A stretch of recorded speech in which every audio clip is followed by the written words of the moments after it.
എല്ലാവർക്കും നമസ്കാരം. ചില കൊല്ലങ്ങൾക്ക് മുമ്പ് ഞാൻ കുവൈറ്റിൽ പോയപ്പോൾ, കുറേ പ്രാവശ്യം പോയിട്ടുണ്ട്. ആദ്യത്തെ പ്രാവശ്യം പോയപ്പോൾ ഇനി 2 ദിവസം കൂടി എൻ്റെ വർക്കുണ്ട്. അപ്പോൾ എനിക്ക് വേഗം ആ വർക്ക് കംപ്ലീറ്റ് ചെയ്താൽ ഒരു ദിവസം ഫ്രീ ആയിട്ട് കുവൈറ്റിൽ ഒന്നുകൂടി ചുറ്റി നോക്കാമെന്നൊക്കെ വിചാരിച്ചു. അപ്പോൾ ഞാൻ പറഞ്ഞു, എല്ലാം ഞാൻ കണ്ടു വന്നത്. അവിടെ നിന്ന് കുവൈറ്റിലൊന്നും പ്രത്യേകിച്ച് കാണാനില്ല. ആ ടവർ ഒഴിച്ചിട്ട് 1-2 പള്ളി, അല്ലാണ്ട് പ്രത്യേകിച്ചൊന്നും എനിക്ക് അവിടെ ഒന്നും കാണാനില്ല. വൃത്തിയായിട്ടുള്ള സ്ഥലങ്ങളാണ്. റെസ്റ്റോറൻറ്റ് ഫുഡൊന്നും എനിക്ക് അത്ര ഇഷ്ടപ്പെട്ടില്ല. ഒക്കെ എനിക്ക് വീട്ടിലെ ഫുഡാണ് ഞാൻ കഴിച്ചത്. ഒരു സെൽഫ് സർവീസ് അപ്പാർട്ട്മെൻറ്റിലാണ് ഞാൻ എപ്പോഴും അവിടെ താമസിക്കാറ്. അപ്പോൾ എനിക്ക് പരിചയക്കാരുടെ വീട്ടിൽ നിന്ന് എനിക്ക് ആഹാരം വരും, നല്ല വെജിറ്റേറിയൻ ഫുഡ്. നാട്ടിലത്തെ ഫുഡ് പോലെ ഉണ്ടാവുമല്ല, നല്ല രുചിയായിട്ടുള്ള ആഹാരം ഇപ്പോഴും ഞാനത് ഓർക്കുന്നു. ഇപ്പം ഞാൻ അവിടെ പോകാറില്ല. അവിടുത്തെ പ്രോജക്റ്റൊക്കെ കംപ്ലീറ്റ് ആയി.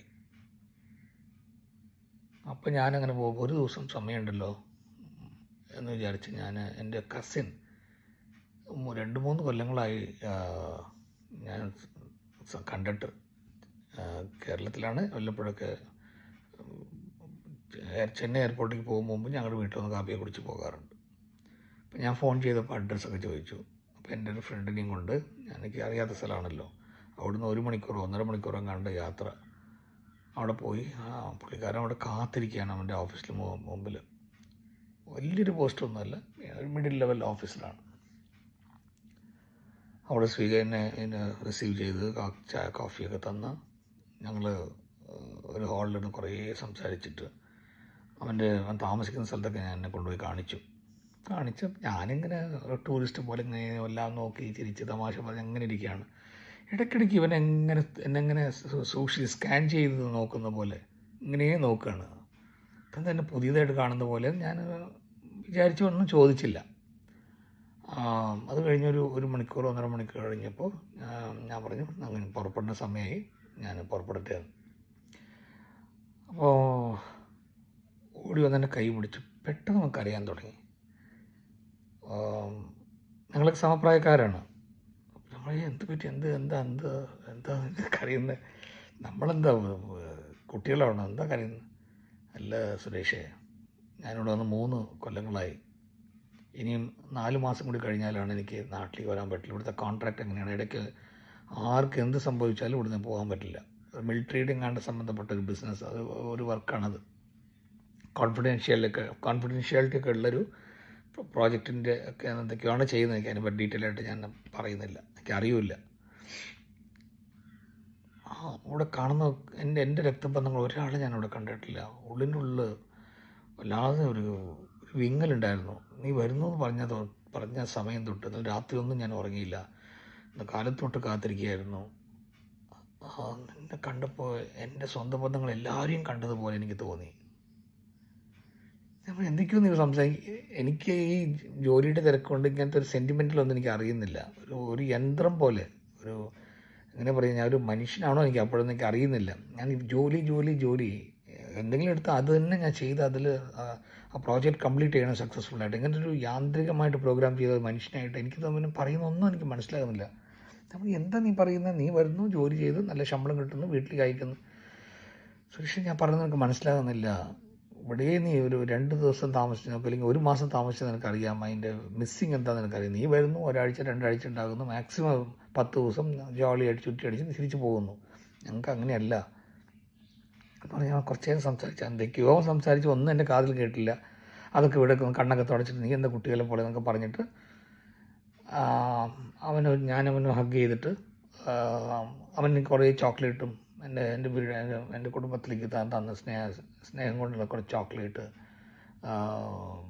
അപ്പം എൻ്റെ വീട്ടിലപ്പോൾ ഒരു കുക്കുണ്ടായിരുന്നു, നല്ലൊരു മലയാളി കുക്ക്. ആ കുക്കിനെ അവന് വലിയ ഇഷ്ടമാണ്. ഒരു സ്ത്രീയല്ല, ഒരു ഹസ്ബൻഡ് വൈഫ് 2 പേരുണ്ടായിരുന്നു. ആ സ്ത്രീ വന്ന് ജോലിയൊക്കെ ചെയ്യും, കുക്ക് മെയിനായിട്ട് ഉണ്ടായിരുന്നു. അപ്പോൾ വീട്ടിൽ കുറച്ച് ആൾക്കാരൊക്കെ ഉള്ളതുകൊണ്ട് ആ കുക്കിന് ഇവന് വലിയ ഇഷ്ടമാണ്. മോനെ എന്ന് പറഞ്ഞിട്ട് അപ്പോൾ പറഞ്ഞു, ആ കുക്ക് അങ്കിളിന് ഈ വാച്ചൊന്ന് കൊടുക്കാമോ എന്ന് പറഞ്ഞു. അതിനെന്താ സുരേഷ്, അതിനെന്താ എന്ന് പറഞ്ഞ് അതൊക്കെ വാങ്ങിച്ച് അവൻ ചോക്ലേറ്റൊക്കെ സ്നേഹത്തോടെ വാങ്ങിച്ച് ഞാനങ്ങോട്ട് പോന്നു. എൻ്റെ പ്രിയ സുഹൃത്തുക്കളെ, ചില അനുഭവങ്ങളൊക്കെ പറയാതെ വയ്യ. കുറേ കൊല്ലങ്ങൾക്ക് ശേഷം അങ്ങനെ അവനുണ്ടായ ആ അനുഭവം എനിക്കുണ്ടായത് എപ്പോഴാണെന്ന് വെച്ചാൽ 3 ദിവസം മുമ്പ്. നിങ്ങൾ തോന്നുന്നു എന്താ ഇങ്ങനെ 3 ദിവസം മുമ്പ് എന്ത് സംഭവിച്ചു എന്ന്. ഞങ്ങളിങ്ങനെ ഞാനും എൻ്റെ വൈഫും വർക്കിന് പോകുന്നു, കാലത്ത് പോകുന്നു, വൈകുന്നേരം വരുന്നു, ചെയ്യുന്നു. അപ്പോൾ അത് മെഡിറ്റേഷൻ, വായന, പുസ്തകം, അങ്ങനെ ഞങ്ങൾ ജീവിതം ഇങ്ങനെ പോയിക്കൊണ്ടിരിക്കുകയാണ്. അപ്പോൾ വളരെ വേണ്ടപ്പെട്ട റിലേഷൻസൊക്കെ ഞങ്ങൾ പോയി കാണും, അല്ലെങ്കിൽ അവർ വന്ന് കാണും. എൻ്റെ ചേച്ചിയുടെ കുടുംബം വളരെ ക്ലോസ് ആയിട്ടുള്ളത്. അതല്ലാണ്ടൊരു എൻ്റെ ചെറുപ്പകാലത്ത് ഒരു ദൂരം ഉണ്ടായിരുന്ന, എന്താ ഞങ്ങൾക്ക് ഒന്നിച്ചുണ്ടായിരുന്ന ജോയിൻറ്റ് ഫാമിലി പോലെ ഉണ്ടായിരുന്ന സ്ഥലത്ത് നിന്ന് ആരെയൊക്കെ നേരിട്ട് കാണുന്നതൊക്കെ കുറേ കാലങ്ങളായി. ഫോൺ ചെയ്യും, സംസാരിക്കും, വാട്സപ്പ് ഉണ്ട് അങ്ങനെ. അപ്പോൾ ഒരു 3 മാസം മുമ്പ് സംഭവം നടന്നതെന്താ വെച്ചാൽ, എൻ്റെ കസിൻ മനോജ് എന്നാണ് പേര്. ചെറിയൊരു പോസ്റ്റിലാകും ജോലി ചെയ്യുന്നത്. പക്ഷേ 20 കൊല്ലങ്ങളായിട്ട് വലിയൊരു സ്ഥലത്താണ് ജോലി ചെയ്യുന്നത്. അവൻ കഷ്ടപ്പെട്ട് അവൻ്റെ 2 മക്കളെയൊക്കെ പഠിപ്പിച്ച്, ഒരു മോനുണ്ട്. അവിടെ ചെന്നൈയിൽ വീടൊക്കെ കെട്ടി. കഠിനാധ്വാനമാണ്, നല്ല സ്നേഹമാണ്. അവൻ്റെ മനോജ് എന്നാണ്, എൻ്റെ കസിനാണ്. ഞങ്ങളൊക്കെ ഒന്നിച്ചാണ് അടുത്തടുത്ത് വളർന്നത്. അപ്പോൾ ഞങ്ങൾ കുട്ടിക്കാലത്ത് അവൻ്റെ അമ്മ എനിക്കൊരു അമ്മയാണ്. അതായത് അങ്ങനെയാണ് ആ മാതൃത്വം എല്ലായിടത്തും ഉണ്ടായിരുന്നു ഞങ്ങളുടെ കുടുംബത്തിൽ. അപ്പോൾ ആ കുട്ടികൾ ഇവിടെ വരും, ഞങ്ങളവിടെ പോകും. അപ്പോൾ അവർ 3 മക്കളാണ്, എനിക്കൊരു ചേച്ചിയല്ലേ ഉള്ളൂ. അപ്പോൾ ഞാൻ കളിക്കാനും, ഈ 3 പേരൊക്കെ 1 വയസ്സോ 2 വയസ്സോ കുറച്ചൊക്കെ മൂത്തതാണ് ഞാൻ. അപ്പോൾ ഈ മനോജിനെയൊക്കെ 4-5 വയസ്സ് മൂത്തതാണ് ഞാൻ. അപ്പോൾ ഞങ്ങളൊക്കെ ഒന്നിച്ച് കളിച്ച് വളരെ, അപ്പോൾ പറയും സുരേഷ് ചേട്ടൻ വളരെ സ്ട്രിക്റ്റാണ്, സമയത്തിന് വീട്ടിലേക്ക് വരണം, അല്ലെങ്കിൽ അമ്മ ചീത്ത പറയും എന്നൊക്കെ പറഞ്ഞിട്ട് ചേട്ടൻ പേടിക്കുന്നൊക്കെ പറഞ്ഞ് എന്നെ പറ്റി എപ്പോഴും അങ്ങനെ പറയാറുണ്ട്. അപ്പോൾ വളരെ സ്നേഹത്തോടു കൂടി ഞങ്ങളൊക്കെ എല്ലാവരും പരസ്പരം ഞങ്ങൾ കളിക്കുന്ന സമയത്ത് പോലും വഴക്കൊന്നും ഇടാതെ അങ്ങനെയൊക്കെയാണ്. ആ മനോജിൻ്റെ മകൾക്ക് എൻഗേജ്മെൻറ്റ് ഒരു 3 മാസം മുമ്പ്. അപ്പോൾ എല്ലാവരും വിളിച്ചു, സുരേഷ് വരില്ലേ, സുരേഷ് എത്ര മണിക്കാണ് വരുന്നത് എന്നൊക്കെ പറഞ്ഞ് ഇങ്ങനെ ഫോൺ ചെയ്യുന്നുണ്ട്. പക്ഷേ എനിക്ക് ക്ഷണമില്ല, എനിക്ക് ഇൻവിറ്റേഷൻ തന്നിട്ടില്ല, എനിക്ക് ഫോൺ ചെയ്ത് വിളിച്ചില്ല. അപ്പോൾ ക്ഷണിക്കാത്ത സ്ഥലത്ത് നമ്മളെങ്ങനെയാണ് പോകുന്നത്, അങ്ങനെ ഒരു ചിന്ത എനിക്ക് വന്നു. അപ്പോൾ എൻ്റെ അച്ഛൻ പറഞ്ഞ ഒരു കഥ എനിക്ക് ഓർമ്മ വന്നു. അച്ഛന് മൈസൂർ മഹാരാജ ഫാമിലിയിൽ കുറച്ച് പരിചയക്കാരുണ്ട്, ഫ്രണ്ട്സ് ഉണ്ട്. അക്കാലത്ത് അച്ഛൻ എന്തൊക്കെയോ ബിസിനസ്സൊക്കെ അവിടെ ചെയ്തിട്ടുള്ളതുണ്ടോ എന്തോ. ആ മഹാരാജ ഫാമിലിയോട് പരിചയമുണ്ട് അച്ഛന്. നന്നായി അച്ഛൻ കന്നഡയൊക്കെ സംസാരിക്കും. അപ്പോൾ അച്ഛനൊരു കല്യാണത്തിന് അവിടെ പോയിരുന്നിട്ട് ഇങ്ങനെ നോക്കുമ്പോൾ കന്നഡത്തിലെ ആൾക്കാർ സംസാരിക്കുകയാണ്. അവിടെ ആ കല്യാണത്തിലുള്ള കുറ്റങ്ങളും കുറവുകളും പറയുന്ന നല്ല മനുഷ്യരെ പറ്റി മനസ്സിലാക്കി അച്ഛൻ.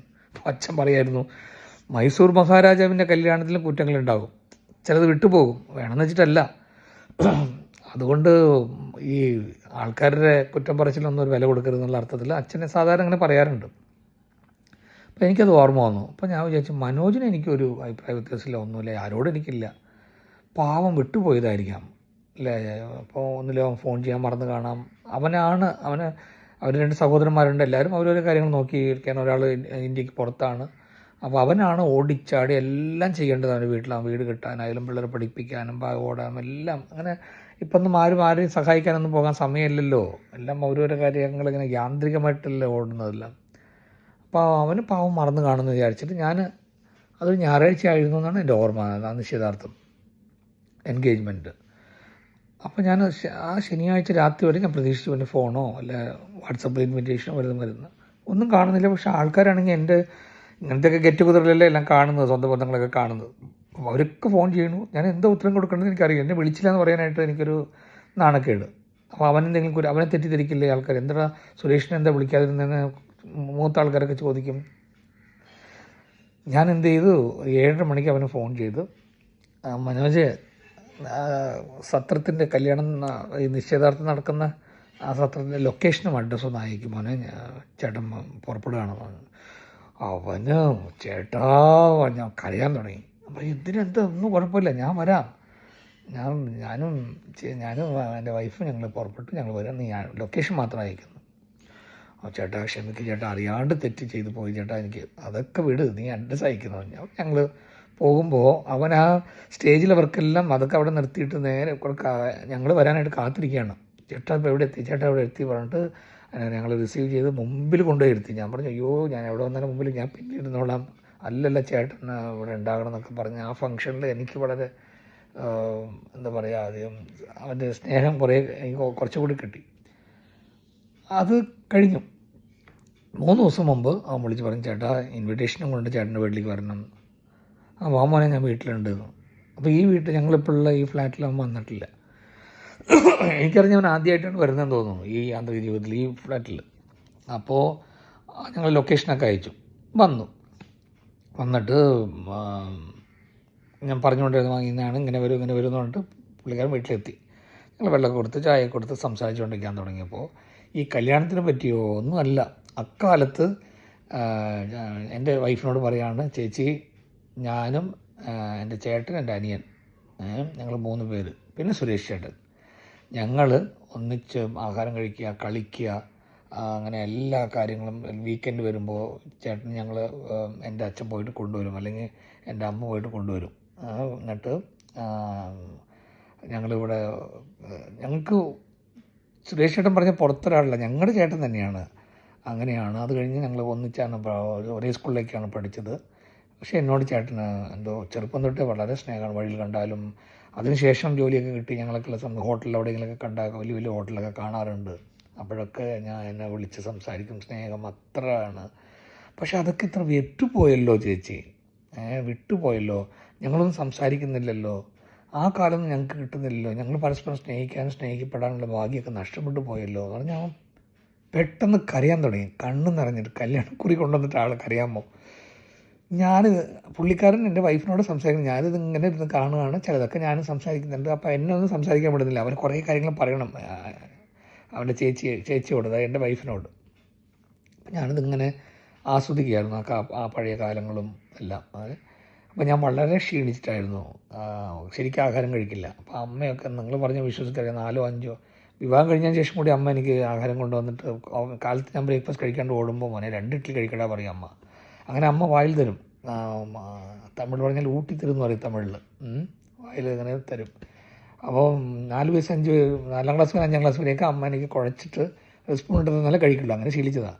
അപ്പോൾ അവിടെ പോകുമ്പോൾ ഈ മനോജിൻ്റെ അമ്മയുടെ പേര് രാധ എന്നാണ്. ഞങ്ങൾക്ക് രാധ ചേച്ചി എന്നാണ് വിളിക്കുക. ഇപ്പോഴൊക്കെ അപ്പോഴൊന്നും ആൻറ്റി വിളി ഇല്ലല്ലോ. അമ്മയ്ക്ക് സമ്മ ആൾക്കാരൊക്കെ ചേച്ചി എന്നാണ് വിളിച്ച് അങ്ങനെ പരിചയപ്പെട്ടത്. ഒരമ്മയാണ് അവർ. അപ്പോൾ അവർ ആ ചേട്ടനും ഈ ചേച്ചിയൊക്കെ എനിക്ക് ചിലപ്പോൾ ചോറ് കുഴച്ച് ഞാൻ കഴിക്കാത്തതുകൊണ്ട് എന്നിട്ട് എനിക്ക് ചിലപ്പോൾ ഇതെന്താ മോനിങ്ങനെ കഴിക്കാത്തതെന്ന് പറഞ്ഞാൽ എന്നെ അടുത്തിരുത്തിയിട്ട് ചോറ് അവർക്കിപ്പോൾ എന്താ പറയുക, അവർക്ക് നോക്കുന്നത് എന്താ ഈ ചേട്ടൻ ഇങ്ങനെ സ്നേഹിക്കണം, അല്ലെങ്കിൽ ഇവൻ ശരിക്കും കഴിക്കില്ല, കണ്ട് എത്ര ക്ഷീണിച്ചിട്ടുള്ള എന്നൊക്കെ പറഞ്ഞ് നല്ല നല്ല ആഹാരങ്ങളും കുറേ വെജിറ്റബിൾസും അതും ഇതെല്ലാം എന്നെ നിർബന്ധിച്ച് കഴിപ്പിക്കും. അങ്ങനെ ഒരു കാലം തൻ്റെ അടുത്തുള്ള മറ്റുള്ള മക്കളും നമ്മുടെ മക്കളാണെന്നുള്ള സ്നേഹമുള്ളൊരു സമൂഹം നമുക്കുണ്ടായിരുന്നല്ലോ. ഇന്നത്രയുണ്ടോ? സ്വന്തം മക്കളെ സ്നേഹിക്കാൻ പോലും സമയമില്ല പലർക്കും. അന്യരാജ്യത്തേക്കൊക്കെ പോകുന്നുണ്ട്.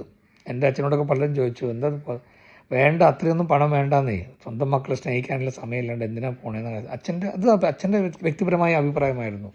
പക്ഷേ ഈ ചേച്ചിയുടെ ആ ചേട്ടനും അവരൊന്നും ഇന്ത്യക്ക് വിട്ട് പുറത്തു പോയില്ല. ഇവിടുത്തെ വരുമാനം മതി, ഈ ശമ്പളം മതി, മക്കളുടെ കൂടെ ഉണ്ടാകണമെന്നാണ് അദ്ദേഹം ആഗ്രഹിച്ചത്. നല്ല സ്നേഹവും സന്തോഷവും ചിരിയും ഉണ്ടായിരുന്ന ആ കാലം. ആർക്കും ഒരു കുറ്റം പറയാനോ തെറ്റ് പറയാനോ അങ്ങനെ ഒന്നുമില്ല. ഞങ്ങളതൊന്നും കേട്ടിട്ടേ ഇല്ല. എപ്പോഴും ബഹുമാനം, സ്നേഹം, സന്തോഷം, കളി, ചിരി, അങ്ങനെ നല്ല സന്തോഷം, സുഭിക്ഷമായ ഒരു ആ കുട്ടിക്കാലം. ഇതൊക്കെ പെട്ടെന്ന് അവന് എല്ലാം കൂടി കുറേ കൊല്ലത്തെ ഓർമ്മ പെട്ടെന്ന് അങ്ങോട്ട് വന്നിട്ട് യാന്ത്രിക ജീവിതത്തിൽ വന്നല്ലോ, ഞങ്ങൾ ചേട്ടനെ കാണാറില്ലല്ലോ, ചേട്ടനും അങ്ങനെ കാണാറില്ല എന്നൊക്കെ പറഞ്ഞ് കരയാൻ തുടങ്ങി മനോജ്. സമാധാനിപ്പിച്ചു, നിർബന്ധിച്ച് ആഹാരം ചായ മാത്രം പറയും. ചേട്ടൻ പറഞ്ഞുകൊണ്ടാണ് ചേട്ടാ ഞാൻ രാത്രി ഒന്നും ചായ ഒന്നും കുടിക്കില്ല. പിന്നെ കുടുംബകാര്യങ്ങൾ എങ്ങനെയാണ്, വീട് കെട്ടിയതും കഷ്ടപ്പെട്ടത്, ജോലി ചെയ്തത്, മക്കളൊന്ന് നല്ല പോലെ പഠിച്ചിട്ട് 2 മക്കളും എൻജിനീയറായി. മോൻ നല്ലൊരു പോസ്റ്റിൽ ജോലി ചെയ്യുന്നു, വലിയൊരു സോഫ്റ്റ്വെയർ കമ്പനിയിൽ. അവൾക്ക് കല്യാണം കഴിയാൻ പോകുന്ന മോൾക്കും ഒരു ജോലിയുണ്ട്, അവളും എൻജിനീയറാണ്. നല്ലൊരു കുട്ടി വരനായിട്ട് അവൾക്ക് കിട്ടി എന്നൊക്കെ പറഞ്ഞിട്ട് ഈ മാസം ഫെബ്രുവരി 23, അടുത്ത മാസം 21-ാം തീയതിയാണ് ആ വിവാഹം. അപ്പോൾ ചേട്ടൻ താലികെട്ടിൻ്റെ ഫംഗ്ഷനും വരണം, വെഡ്ഡിങ്ങിന് വരണം, റിസപ്ഷനും വരണം എന്നൊക്കെ പറഞ്ഞ് ചേട്ടാ നമ്മുടെ ആഹാരങ്ങളാണ്, കേരളത്തിലെ കുക്കാണ് വന്നിട്ടുള്ളത് എന്നൊക്കെ പറഞ്ഞ് അതൊക്കെ നീ കാണിച്ചു. പക്ഷെ അധികം ഞാൻ മൗനമായിരുന്നു. ഇവനെ സംസാരിക്കുന്നതൊക്കെ ഞാൻ ആസ്വദിച്ചും അവൻ്റെ ചേച്ചിയോട് ഇപ്പോഴാണ് എൻ്റെ വൈഫിനോടിരുന്ന് ഇത്രയും കൊല്ലത്തിന് ശേഷം അവൻ സംസാരിക്കുന്നത്. അപ്പോൾ അവന് കുറേ സംസാരിക്കാനുണ്ട് തൻ്റെ ചേട്ടത്തിയമ്മയോട്. അപ്പോൾ വിജിക്കും വളരെ ഇൻട്രസ്റ്റ് ആയിട്ട് അങ്ങനെയാണോ എന്നൊക്കെ പറഞ്ഞ് പുള്ളിക്കാരെയും കേൾക്കുകയാണ്. ഞാൻ അധികം സംസാരിച്ചില്ല. ഞാൻ ഇടയ്ക്ക് സംസാരിക്കും, ചേട്ടാ ഞാൻ സംസാരിക്കട്ടെ എന്ന് പറയും. അങ്ങനെ ഞാൻ ഇങ്ങനെ ആസ്വദിക്കുകയായിരുന്നു. പഴയ കാലമൊക്കെ ഇങ്ങനെ ഓർമ്മ വന്ന് കുറേ സംഭവങ്ങൾ ഉണ്ടാകുമല്ലോ. അപ്പോൾ ഓരോന്നും ഓർമ്മ വന്നു. അടുത്തടുത്ത ആൾക്കാരായിരുന്നു ഞങ്ങൾ. പിന്നെ അവൻ്റെ വീടൊക്കെ മാറി അങ്ങനെയൊക്കെ ആയത്. അവൻ ഞങ്ങളുടെ നിന്ന് പുറപ്പെട്ടു പോയി. അപ്പം ഞാൻ ഈ പെട്ടെന്ന് എന്നെ അറിയാണ്ട് ഈ കുവൈറ്റിൽ ഞാൻ പോയി എന്നെ കണ്ട് കരഞ്ഞ ആ ഒരു കസിൻ്റെ മാനസിക നില എനിക്ക് മെല്ലെ മെല്ലെ അറിയാൻ തുടങ്ങി. കരഞ്ഞൊന്നുമില്ല, പക്ഷെ അവനെ ഞാൻ കെട്ടിപ്പിടിച്ച് ഉമ്മയൊക്കെ കൊടുത്ത് മാനേജർ പോയിട്ട് വാ, തീർച്ചയായിട്ടും ഞങ്ങൾ കല്യാണത്തിന് വരാമെന്നൊക്കെ പറഞ്ഞ് ഞാൻ താഴെ വരെ പോയത് 3rd ഫ്ലോറാണ്, ലിഫ്റ്റില്ല. അപ്പോൾ അയ്യോ ചേട്ടാ താഴെയൊന്നും വരണ്ട ചേട്ടാ, എന്താണ് ചേട്ടാ അങ്ങനെ ചെയ്യണേ, ഞാൻ പോയിക്കൊള്ളാം ചേട്ടാ എന്നൊക്കെ പറഞ്ഞ് ലൈറ്റ്സൊക്കെ ഇട്ട് കൊടുത്തു. രാത്രി ആയിരുന്നല്ലോ, ലൈറ്റ്സൊക്കെ ഇട്ട് അവൻ പുറപ്പെട്ടു പോയി. പോയതിന് ശേഷം എനിക്ക് എന്തോ ഒരു പുതിയ ശക്തി കിട്ടിയതുപോലെ. എനിക്ക് അക്കാലത്ത് സ്കൂളിലൊക്കെ പഠിക്കുന്നുണ്ടായിരുന്ന ഒരു ഭയങ്കര ഒരു ആവേശവും സന്തോഷവും സമാധാനമൊക്കെ എന്നിൽ എങ്ങനെയൊക്കെയോ നിറഞ്ഞതുപോലെ. ആ രാത്രി എനിക്ക് ഉറങ്ങാൻ പറ്റിയില്ല. അതൊക്കെ കിടന്ന് പുള്ളിക്കാരിയൊക്കെ വൈഫൊക്കെ ഉറങ്ങി, എനിക്ക് അങ്ങോട്ട് ഉറക്കം വരുന്നില്ല. ഞാനങ്ങനെ അതങ്ങനെ ഓർത്ത് പുലർച്ചെ 3 തൊട്ട് 4 മണി വരെ എങ്ങാണ്ട് ഞാൻ ഉറങ്ങിയത്. അത്ര സന്തോഷം എനിക്ക്, വാക്കുകൾക്ക് അതീതമായ ഒരു സന്തോഷവും സമാധാനവും. വാസ്തവത്തിൽ എന്താ സംഭവിച്ചേ, ഒരു കസിൻ വരുന്നു, ഒരു കല്യാണ കുടി തരുന്നു, ഇൻവൈറ്റ് ചെയ്യുന്നു, നമ്മൾ ഒന്ന് ചായ കുടിക്കുന്നു, പുള്ളിക്കാരൻ പുറപ്പെടുന്നു. ഇത്രയല്ലേ ഉള്ളൂ കാണുന്ന മനുഷ്യർക്ക്. പക്ഷേ അതിൻ്റെ ഉള്ളിലുള്ള ആ ദീപ്തമായ ആഴമായ ഗഹനമായ ആ മാനസിക ഉണർവുകളുടെ ആ മനോഹാരിത, അത് എത്ര പേർക്ക് നിൽക്കും? അത് ഞാൻ ഈ പറയുന്നത് തന്നെ എത്ര പേർക്ക് മനസ്സിലാവുമെന്ന് അറിയില്ല. അല്ലെങ്കിൽ എനിക്ക് മനസ്സിലായതുപോലെ അല്ല, എൻ്റെ ഉണർവിലുള്ളതുപോലെ ആഴത്തിലുള്ള എൻ്റെ ആ ഫീലിംഗ്, ആ ചിന്ത, അത് എത്ര പേർക്ക് മനസ്സിലാവുമെന്ന് അറിയില്ല. ആ മനോജിന് അറിയാം, എൻ്റെ വൈഫിനന്ന് മനസ്സിലായി. എന്ത് തന്നെ ആയാലും ഇംഗ്ലീഷിൽ പറയും blood is thicker than water. അല്ല, ബ്ലഡ് ഈസ് ഓൾവേസ്, അത് സ്വന്തം ബന്ധങ്ങൾക്കുള്ള അഭിപ്രായ വ്യത്യാസം വരാം, എന്ത് വേണമെങ്കിൽ വരാം. പക്ഷേ സ്വന്തം ബന്ധം, നമ്മുടെ ലോങ് ടൈം റിലേഷൻഷിപ്പുള്ള അത് ആരായിക്കോട്ടെ രക്തബന്ധങ്ങൾക്കുള്ള ആ കണക്ടിവിറ്റി, അത് തീർച്ചയായിട്ടും ഒരു വാക്കുകൾക്കൊക്കെ അതീതമായ ഒരു വിസ്മയമാണ്. സ്നേഹം എത്ര പവിത്രമാണെന്ന് നോക്കൂ, എത്രത്തോളം അത് നമ്മുടെ ഹൃദയത്തെ സന്തോഷിപ്പിക്കുന്നു, ആനന്ദിപ്പിക്കുന്നു. ഇപ്പം ഞാൻ എന്നാണ് 21-ാം തീയതി വരിക എന്ന് ഞാൻ കാത്തിരിക്കുകയാണ്. എൻ്റെ കസിൻ്റെ മനോജിൻ്റെ മകളുടെ കല്യാണം നന്നായി നടക്കുന്നത് കാണാൻ. ഞാനൊരു എന്താ പറയുക, അവിടെ ഒന്ന് ആസ്വദിക്കാനായിട്ട്. പ്രത്യേകിച്ച് കല്യാണം നടക്കുന്ന സമയത്ത് പിതാവായ ആ മനോജിന് അവൻ്റെ മുഖത്തുള്ള സന്തോഷം കാണാൻ ഞാൻ കാത്തിരിക്കുകയാണ്. എല്ലാ കല്യാണത്തിനും ഞാൻ അവിടുത്തെ അച്ഛനും മോളും കല്യാണം കഴിഞ്ഞ് പുറപ്പെടുന്ന സമയത്ത്, ഇപ്പോഴൊക്കെയാണ് മീഡിയയിൽ വന്നത്, ഞങ്ങളെപ്പോഴും അത് പുറപ്പെടുന്ന സമയത്ത്, ആ മകൾ പുറപ്പെടുന്ന സമയത്ത് അച്ഛനെ കെട്ടിപ്പിടിച്ചിട്ടൊരു കരച്ചിലുണ്ടല്ലോ, ദൈവമേ, അത് എന്താ പറയുക, അത് കാണാൻ പറ്റില്ല.